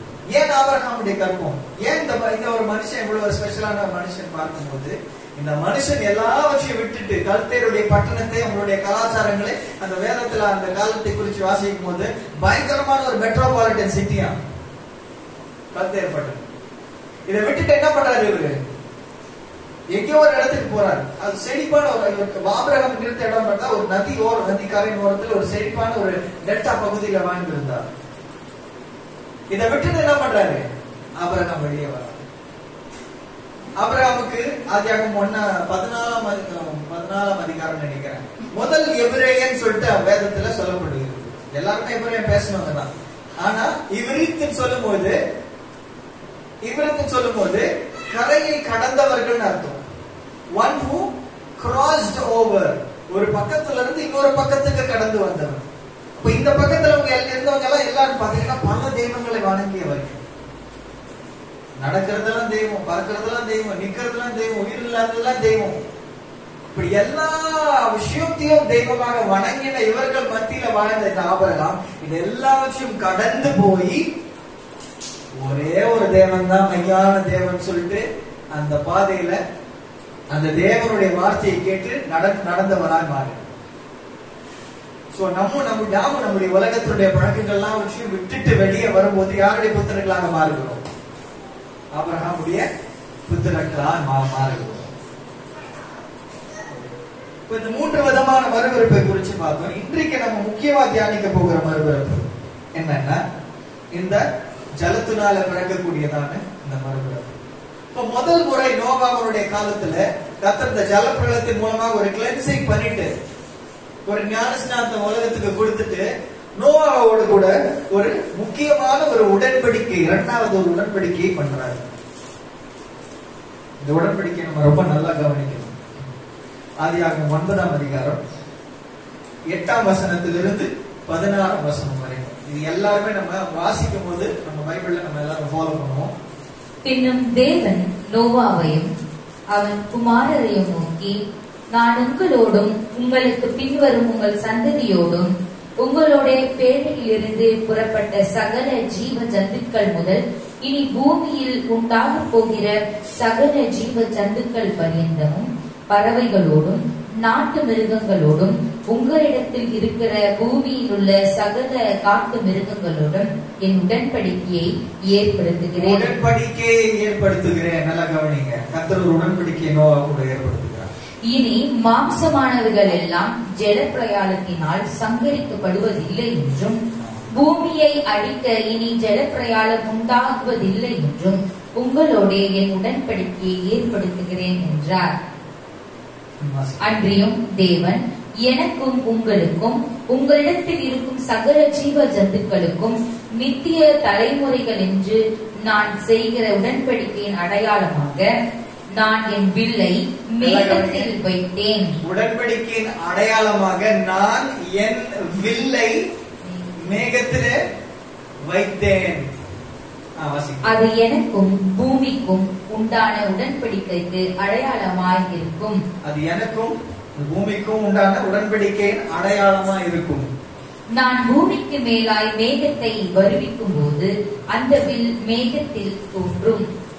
அப்பொழுது எல்லா மாம்ச ஜீவன்களையும் அழிக்க இனி ஜலமானது பிரயாணமாய் பெருகாதபடிக்கு எனக்கும் உங்களுக்கும் மாம்சமான சகல ஜீவ ஜந்துக்களுக்கும் உண்டான என் உடன்படிக்கையை நினைவு கூறுவேன். என்ன உடன்படிக்கை பத்தி ஆண்டவர் சொல்றாருங்க? மழை பெஞ்ச பிறகு நம்ம என்ன பார்க்கிறோம்? வானத்துல வான ரெயின்போ சொல்றோமா? ஏன் அப்படி ரெயின்போன்னு சொல்றோம்? வெள்ள போல வளைந்து இருக்கிறதுனால அது ரெயின்போன்னு சொல்றோமா? இங்க வேதாகமம் தெளிவா சொல்லுது, என்னுடைய வில்லை நான் மேகங்களின் மேல வைத்தேன் அப்படின்னு சொல்லிட்டு சொல்லப்படுது. ரெயின்போஸ்ல எத்தனை கலர் இருக்கும்? 7 கலர்ஸ் இல்லையா? 7 என்பது வேதாகமத்தினுடைய நிறைய விஷயங்களை குறிக்கிறது. 7 பரிபூர்ணத்தை குறிக்கிறது, 7 பண்டிகைகளை குறிக்கிறது, 7 விதமான லெவல்ஸை குறிக்கிறது. இந்த உடன்படிக்கை என்று சொல்லப்படுகிறது. என்னுடைய வில்லை நான் வைக்கிறேன். பழைய காலத்துல பார்த்தீங்கன்னு வச்சுக்கோங்க, ஒருத்தர் முன்னாடி நான் இப்படி வந்தேன்னாக்க என்ன அர்த்தம்? என்ன அர்த்தம்? உனக்கும் எனக்கும் பகை, நான் உன்னோடு கூட யுத்தம் பண்ண வந்திருக்கிறேன் அப்படின்னு அர்த்தம். இந்த வில்ல இப்படி வச்சா என்ன அர்த்தம்? நான் இந்த வில்ல நான் இப்படி புடிச்சிட்டு வரேன், என்ன அர்த்தம்? சமாதானம். இன்னைக்கு துப்பாக்கி என்ன பண்றாங்க? இதே பழக்கம் இன்னைக்கு வைக்கப்படுது. மேல வச்சாக்க என்ன அர்த்தம்? சரண்டர்னு அர்த்தம். இப்படி பிடிச்சா என்ன அர்த்தம்? உன்னோடு கூட நான் ஃபைட் பண்ண போறேன்னு சொல்லிட்டு அர்த்தம். அப்போ மனுஷன் முதல் முறை ஆண்டவருடைய கட்டளைகளை உடைத்தது நிமித்தமாக தேவனுடைய கோபாக்கனை மனுஷன் மேல வந்தது. ரோமர் 3ஆம் அதிகாரம் 23ஆம் வசனத்தை வாசிங்க. ரோமர் 3:23.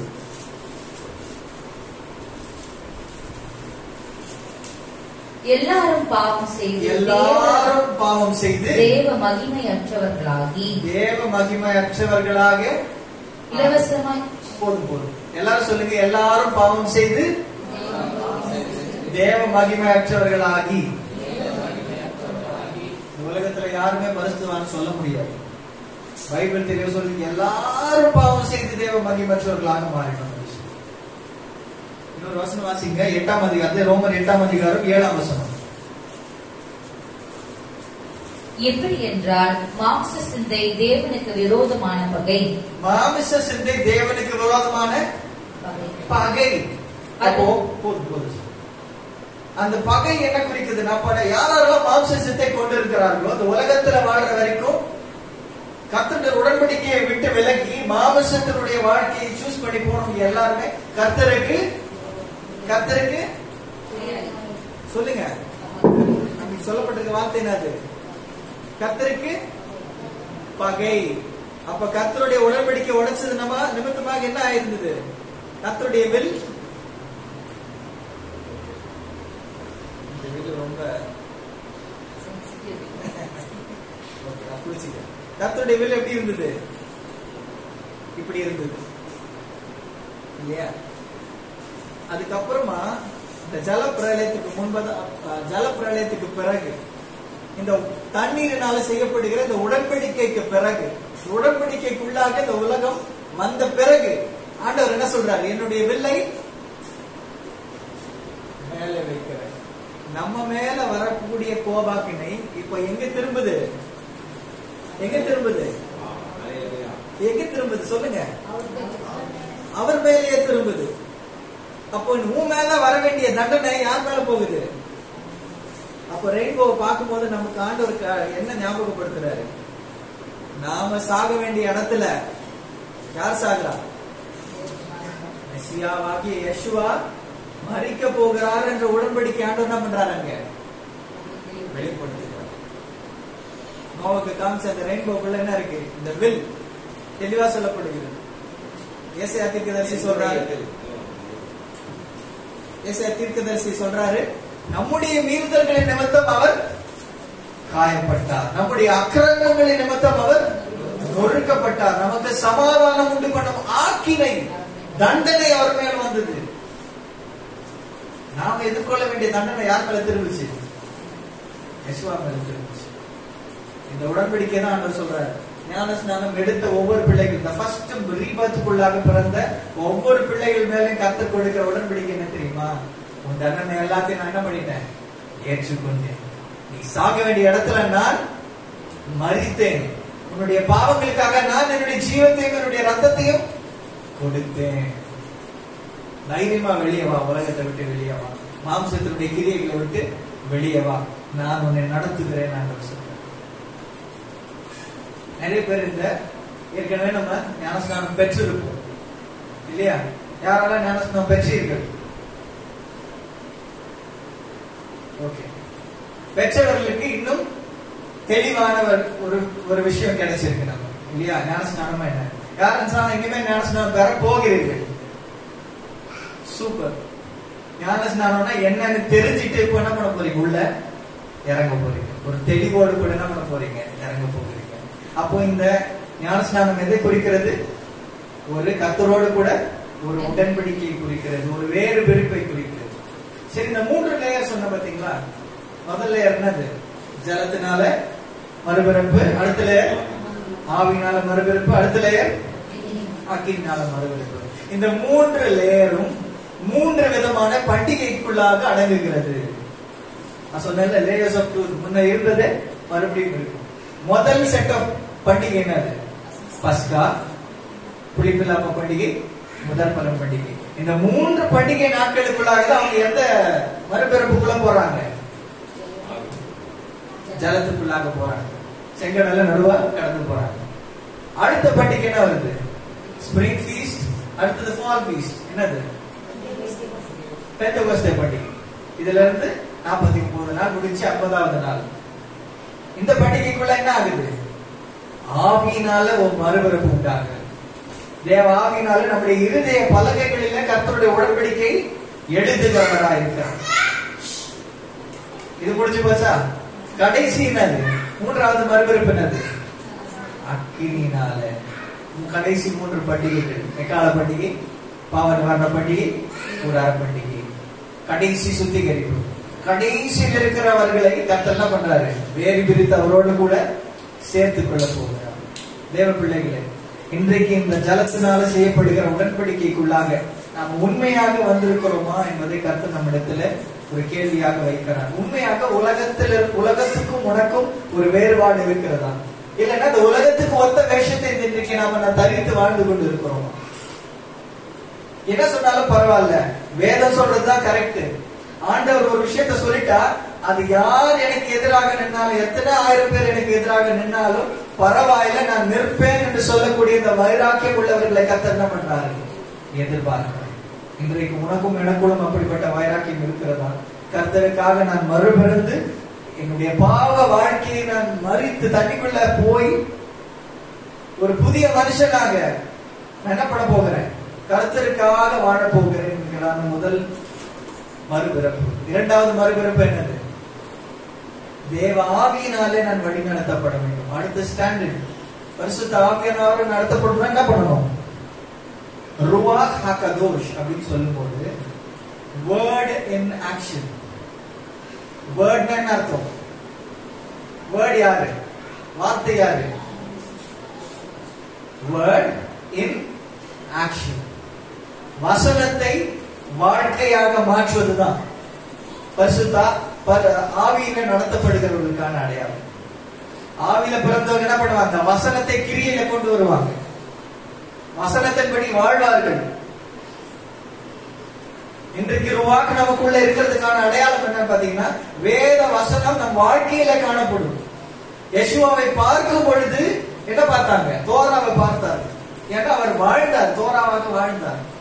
இன்றைக்கு நம்ம பார்க்கும் போது நம்ம வாழ்க்கையிலிருந்து வேத வசனத்தை ஜனங்களால பார்க்க முடிகிறதா? வேதம் சொல்லுகிற சத்தியம், அன்பு, சந்தோஷம், சமாதானம், நற்கிரியை, இப்படிப்பட்ட எல்லா காரியங்களும் நம்ம கிட்ட இருந்து ஜனங்களால பார்க்க முடியுதா? அப்படி பார்க்கக்கூடிய வாழ்க்கை தான் ஆவியில பிறந்தவர்களுக்கான அடையாளமா இருக்கு. இந்த 2 பிறப்புல நம்ம ரெடியா கரெக்டா இருந்தோம்னா 3வது பிறப்புக்குள்ளாக நம்ம ஈஸியா போய் வெளியே வர முடியும். நமக்குள்ள இருக்கிற எல்லா அசுத்தங்களையும் தாண்டி எல்லாத்தையும் கலைந்து போட்டு பரிசுத்தமான தேவனுடைய பிள்ளைகளாக மாற முடியும். கண்களை மூடி இந்த நாள்ல இன்றைக்கு நம்ம கேட்டதான 2வது உடன்படிக்கை, 2வது உடன்படிக்கை கர்த்தர் நம்ம இடத்துல சொல்லி இருக்கிறார், நம்மோடு கூட பேசி இருக்கிறார். நம்மளாம் ஏற்கனவே ஞானஸ்நானம் எடுத்திருந்தாலும் இனிமே எடுக்க போகிறவர்களா இருந்தாலும் இந்த நாளில கர்த்தர் வார்த்தை வந்துதான் இந்த உடன்படிக்கை, கர்த்தருடைய வில், நம்முடைய கோபாக்கினை, நமக்கு மேல வர வேண்டிய கோபாக்கினை அவர் மேல பாய்ந்தது நிமித்தமாக கர்த்தர் நம்மிடத்துல எதிர்பார்க்கிற ஒரே ஒரு விஷயம் என்னன்னா, ஒரு நடுவிறப்பு. உலகத்திலிருந்து உலக வாழ்க்கை அல்ல, ஒரு பரிசுத்தமான ஒரு வாழ்க்கை வாழும்படியாக கர்த்தர் நம்மிடத்தில் எதிர்பார்க்கிறார். நம்ம எல்லாம் ஆண்டவர்கிட்ட சொல்லுவோம், ஆண்டவரே நீ நான் உமக்காக வாழ்வேன், நீ நான் உமக்காக வாழ்வேன், எனக்காக அல்ல, இந்த உலகத்துக்காக அல்ல, நீ உம்முடைய பிள்ளையா நான் வாழ்வேன் ஆண்டவரே அப்படின்னு நம்ம ஆண்டவர்கிட்ட நம்ம ஒரு வார்த்தை சொல்லுவோமா? கொஞ்ச நேரம் பேசுவோமா?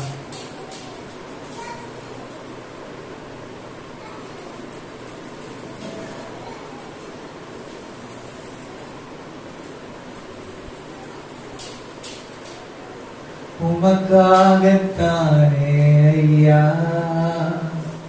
நான் உயிர் வாழ்கிறேன் ஐயா,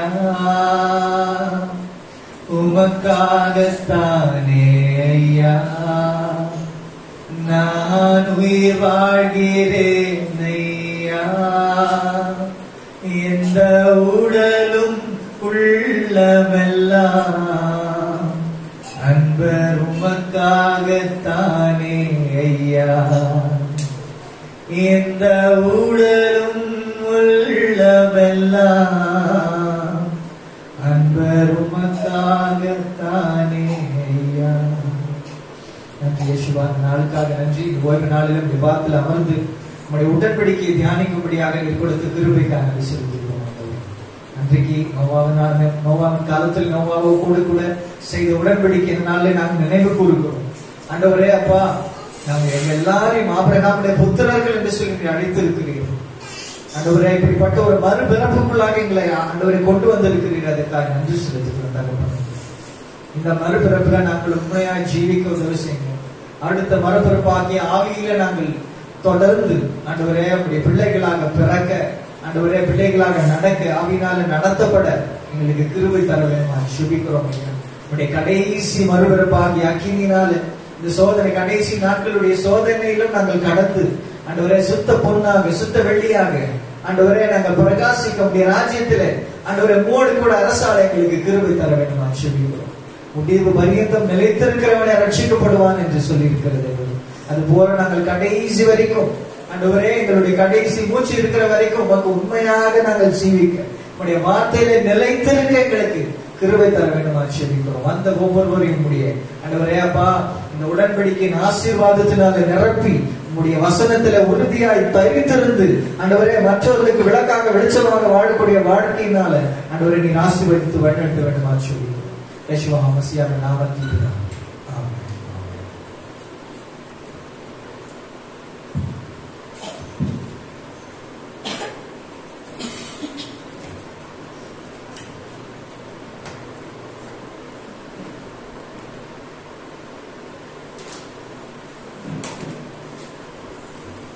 ஹல்லேலூயா.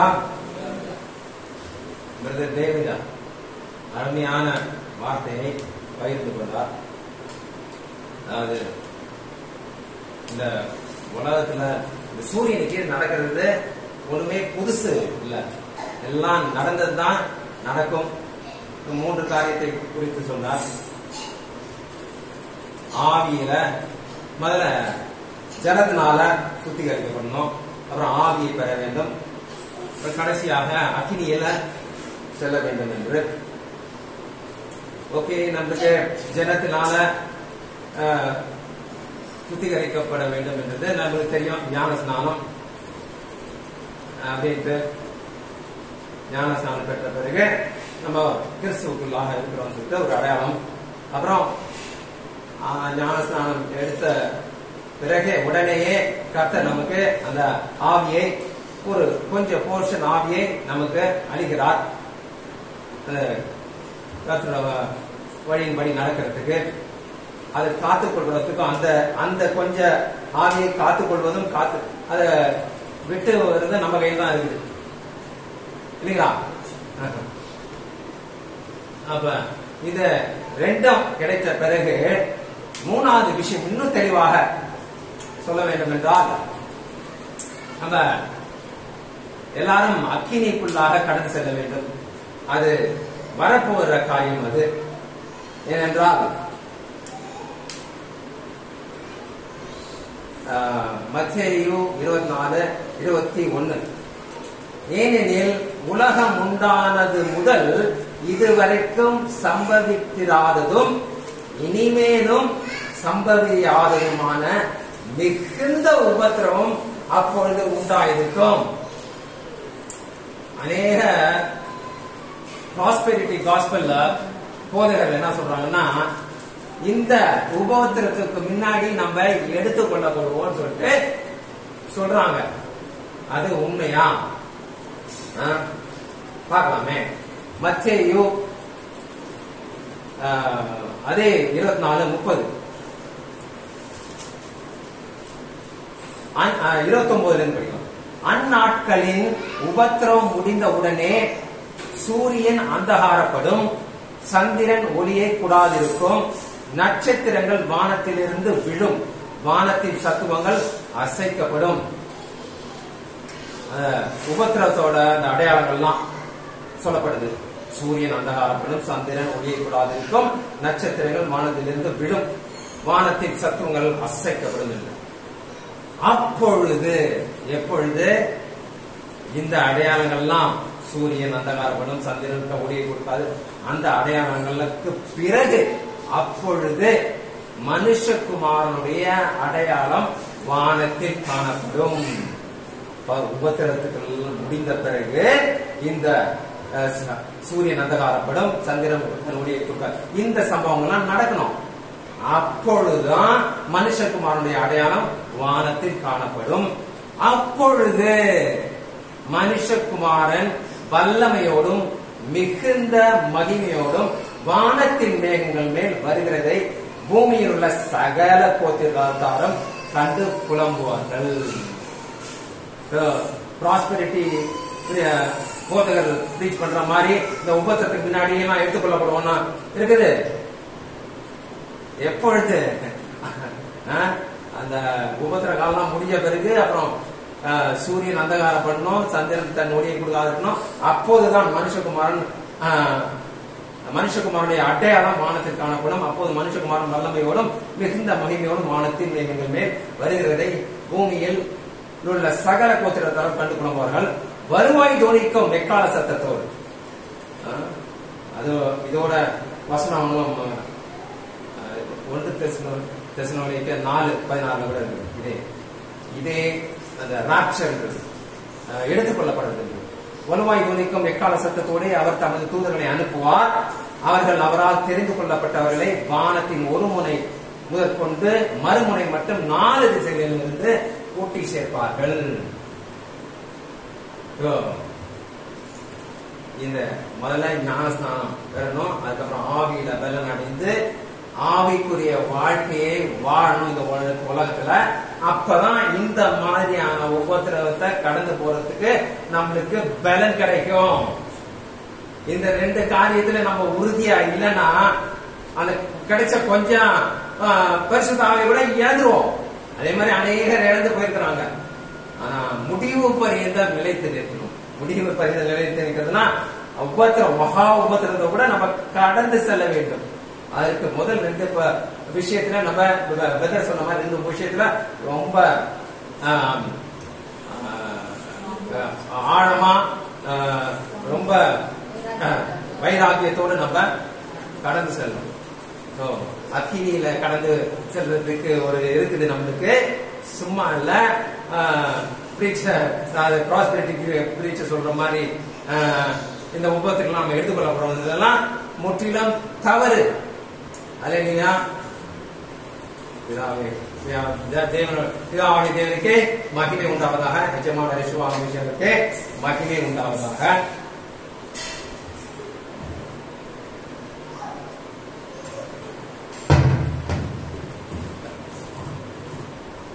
அல்லேலூயா. தேவனுக்கு மகிமை உண்டாவதாக. அருமையான தேவனுடைய வார்த்தைகளை நாம் தியானித்தோம். அல்லேலூயா. அவருடைய வார்த்தைகளை, அவருடைய ஆழங்களை பார்க்கும் பொழுது அவர் நம்மேல் வைத்த அன்பு நமக்கு அல்லேலூயா. இந்த வார்த்தைகளை தியானிக்க தியானிக்க அவர் நம்மேல் வைத்த அன்பு விளங்குகிறது. நாம் அனைவரும் எழுந்திருந்து இந்த வேளையில நம்மேல் அன்பு வைத்து தன் ஜீவனையும் தந்து இந்த உலகத்திலே வாழும்படிக்கான எப்படி வாழ வேண்டும் என்பதையும் இந்த வேதத்தின் மூலமாக நமக்கு தேவன் தந்திருக்கிறார். அல்லேலூயா. ஆகவே அவரை நாம் இந்த வேளையில ஸ்தோத்திரித்து இந்த வேலை துதியை ஏறெடுத்து இந்த ஓய்வு நாள் சபை கொடுத்தலை என்ன பண்ண போகிறோம், முடிக்க போகிறோம். அல்லேலூயா. அவரே எப்பொழுதும் ஸ்தோத்தரிக்கப்பட்டவர். நாம் வார்த்தைகளை தியானித்த இருதயத்துல நாம் அதை நினைத்து ஆண்டவரே எத்தனை அன்பு இது வைத்திருக்கிறீர், எத்தனை இன்பமான வாழ்க்கை எங்களுக்கு நீர், சமாதானத்தின் வாழ்க்கையை நீர் வைத்திருக்கிறீர். நாங்கள் எங்களுக்கு மன்னிப்பை தந்து எங்களை வாழச் செய்யும்படியாக நீரே மரித்து உயிர்த்திருக்கிறீர் என்ற வேலையில நினைத்து அவருடைய அன்பை நினைத்து அவரை ஸ்தோத்தரித்து இந்த வேலையில துதிக்க போகிறோம். அல்லேலூயா. எங்கள் அன்பு நிறைந்தவரே, இதோ உம்மை ஆசிரியரையும் ஸ்தோத்தரிக்கிறோம். நீரே ஸ்தோத்தரிக்கப்பட்டவர். அல்லேலூயா.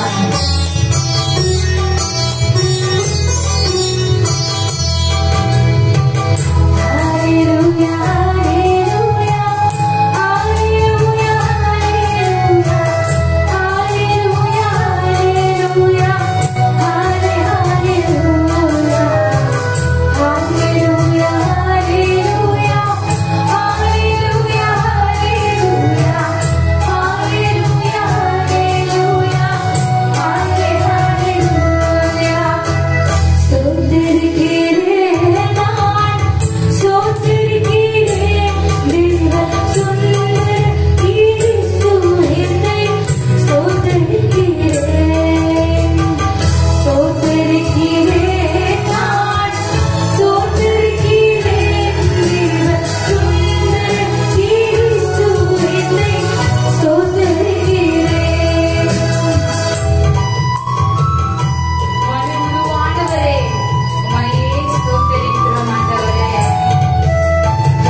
ஸ்தோத்திரத்துக்குரிய எங்கள் தெய்வமே உமக்கு கோடாகோடி நன்றிகள். இதோ இந்த வார்த்தையை கேட்டு உம்மை ஆராதித்து இருக்கிற ஒவ்வொருவரையும் நீர் தாமே உம்முடைய ராஜ்யத்திற்கு நேராக வழிநடத்தும்படியாக யாஷுவா ஹமஷியாவின் நாமத்தினாலே ஜெபிக்கிறோம். எல்லா துதிகன மகிமை யாவும் சுமக்கு மாத்திரமே செலுத்தி மீட்பெரும் ரட்சகருமாக எங்கள் யாஷுவா ஹமஷியாவின் நாமத்தினால் இந்த ஓய்வு நாள் சபை கூடுதல் ஜெபத்தையும் துதி ஆராதனை ஏறெடுத்தோம் எங்கள் அன்பு நல்ல பிதாவே, ஆமென். அனைவரும் சொல்லுவோம், ஆத்துமாவே கர்த்தரை ஸ்தோத்திரி, என் முழு உள்ளமே கர்த்தரின் பரிசுத்த நாமத்தை ஸ்தோத்திரி. என் ஆத்துமாவே கர்த்தரை ஸ்தோத்திரி, கர்த்தர் செய்த சகல உபகாரங்களை மறவாதே. ஆமென்.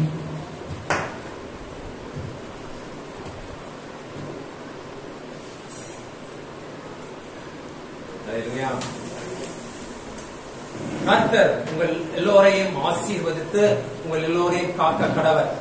கர்த்தர் தம்முடைய முகத்தை உங்கள் எல்லோர் மேலும் பிரகாசிக்க செய்து உங்கள் எல்லோருக்கும் கிருபையாய் இருக்க கடவர். கர்த்தர் தம்முடைய முகத்தை உங்கள் எல்லோர் மேலும் பிரசன்னமாக்கி உங்கள் எல்லோருக்கும் சமாதானம் கட்டளையிட கடவர். எல்லாருக்கும் 300 முறை ஓய்வு நாள் சமாதானம். ஷபாத் ஷலோம்.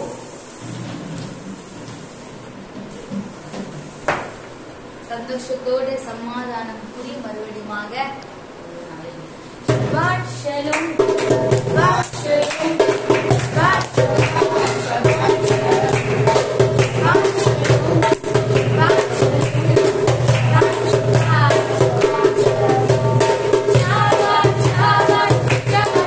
ஷலோம், ஷபாத் ஷலோம், ஷபாத் ஷலோம்.